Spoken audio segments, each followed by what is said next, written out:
Degree سے خبر شامل کرتے ہیں۔ ہمارے نمائندے ساجد علی نوشاد کی رپورٹ کے مطابق سنی رابطہ کونسل ڈگری کی جانب سے جامع مسجد ڈگری میں شہادت فاروق اعظم رضی اللہ تعالیٰ عنہ کے عنوان سے ایک سیمینار منعقد ہوا۔ سیمینار میں مولانا نذیر احمد حیدری نے خطاب کرتے ہوئے کہا کہ حضور اکرم صلی اللہ علیہ وآلہ وسلم کے تمام صحابی مرید ہیں، جبکہ واحد صحابی مرید ہیں، جبکہ واحد شخصیت سیدنا فاروق اعظم ہے جو کہ نبی پاک صلی اللہ علیہ وسلم کی مراد ہیں۔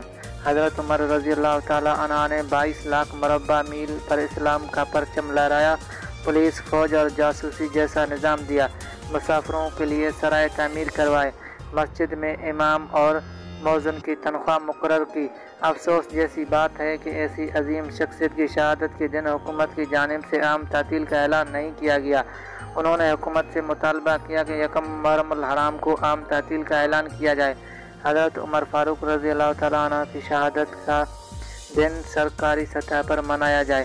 انہوں نے الیکٹرانک اور پرنٹ میڈیا سے مطالبہ کیا کہ یکم محرم کو سیدنا فاروق اعظم کی زندگی اور شخصیت اور فضائل شہادت مضامین شائع کی جائیں۔ انہوں نے قانون نافذ کرنے والے اداروں سے مطالبہ کیا کہ صحابہ اکرام کی گستاخی کرنے والوں کے خلاف فوری کارروائی کی جائے۔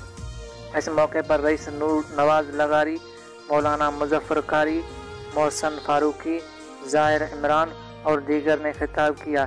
سیمینار میں کارکنوں کی بڑی تعداد نے شرکت کی۔ Report bureau chief GHD news, Sajid Ali Naushad, ضلع میرپور خاص، ڈگری۔